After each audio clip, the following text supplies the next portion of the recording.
सुखदुःखे समे कृत्वा लाभालाभौ जयाजयौ ततो युद्धाय युज्यस्व नैवं पापमवाप्स्यसि. Viewing equally joy and sorrow, profit and loss, victory and defeat. Prepare for war. You will then not incur sin. So, the most important idea in this chapter, in these few verses, is samam. Samam is balance, maturity, neutrality, equanimity towards your work. And this equanimity comes only when you have built reserves of spiritual thought within you. Just as in business, when you have built up your reserves, these minor profits and losses don't make an impact on you. Why? Because you know you have the staying power. What do they say? You have deep pockets, right? So these deep spiritual pockets you need to develop. And how do you develop this is the question. Samam means, when he says profit and loss, it means physical ups and downs. It's not just literally profit and loss. Sometimes you're in good health, sometimes you get malaria, sometimes you get flu. One little flu you get, you can't behave as if it's the end of the world. You have to have that capacity to bounce back as quickly as possible.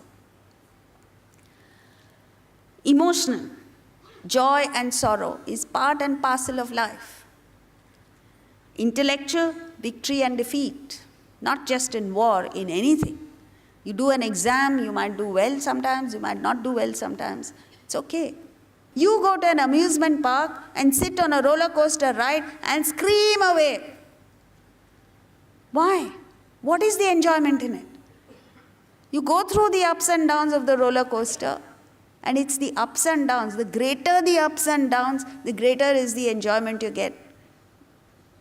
And you pay to go and get that. Now, when the world offers a free roller coaster ride, why don't you enjoy it?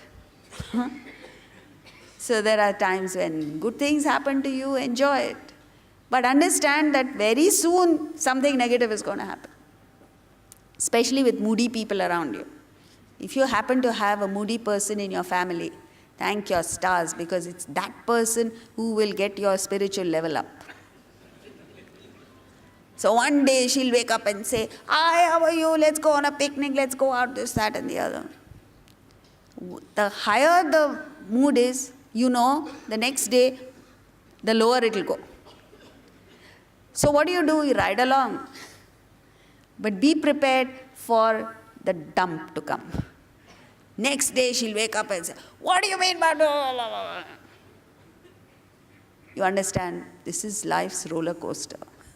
And the only way you can enjoy it is if you have your safety belt on, right? In a roller coaster, you have a safety belt. If you don't have a safety belt, you go toppling down. In life, you're toppling because you don't have the safety belt, which is spiritual knowledge. When you have a higher ideal, what happens is, you are just working dedicatedly for the higher ideal, and your focus is on just performing the present action to the best of your ability. You are totally concentrated on the present action.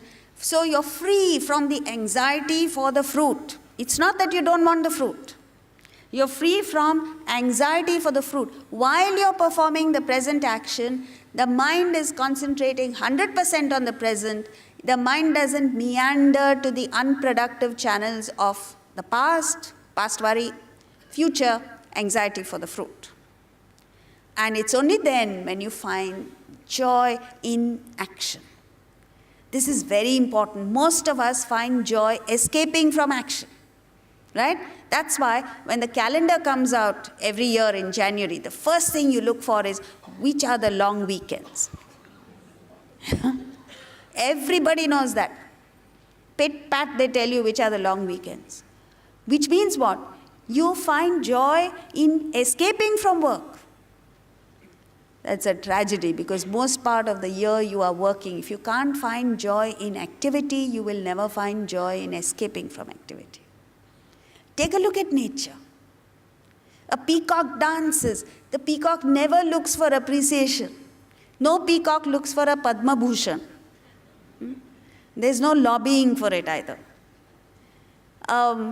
Flower in the wild gives out fragrance. It never looks at copywriting the fragrance. It doesn't withhold the fragrance because there's no one to appreciate it. It just does what it ought to do. Trees give fruit. A mango tree will give mango fruit. The mango tree doesn't sit there and say, oh, but I'm not an Alfonso mango tree and I feel inferior. No. Whatever quality of mango it has, it gives freely. And so is it with us. Every one of us is born with a certain nature, certain ability, certain talent, and certain area in which we can contribute to the world. And all of us together make this wonderful universe what it is. But a carpenter wants to become a manager, and a manager wants to become a musician, and then that's how we mess things up. We're looking for appreciation, we're looking for the fruit. So, learn to find joy in the action itself, and you'll find life exhilarating, exciting. Every morning you wake up excited that you have one more day to serve in the area of your Swadharma. Wrong action is when the mind gets agitated, the intellect gets clouded, actions are flawed, and vasanas increase. So right action is where your intellect directs you to perform your obligation. So the mind is not agitated, the mind is samam, the intellect is focused, clear, actions brilliant, and your vasanas decrease. As we mentioned the other day, there's this beautiful movie called The Legend of Bhagavans, which is about a golfer. And that golfer played brilliantly, as long as he was focused only on golf. When his attention shifted to me and what's going to happen to me, his level of golf went down. Luckily for him, when the competition came up, he got a caddy who just came out of the dark and offered to be his caddy. That guy was his guru. How do we know that? His name was Bhagavans, Bhagavan. And the golfer's name is Ranulph Jr. He was called Arjuna. I'm not imagining it. Robert Redford himself said that the movie is based on another book written by an American called Gita on the Green.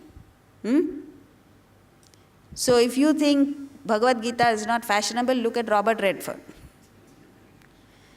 So what he says is that golfer is playing so badly because he's just obsessed with himself. The caddy gets fed up. The golfer comes to ask him, which club do I use? He says, use whatever you want because you're playing so badly. And then it doesn't matter. Then he calls him and says, there's a perfect shot waiting out there. All you got to do is get yourself out of the way. And that's all we have to do in life. Just get yourself out of the way. Focus entirely 100% on the activity. Then you'll find joy.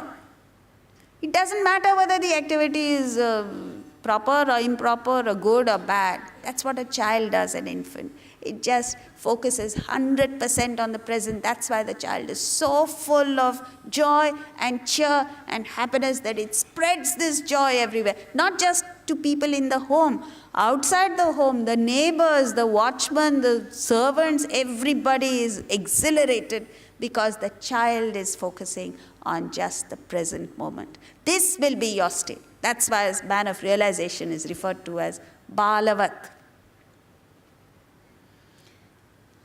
That's what we have to focus on. Next verse.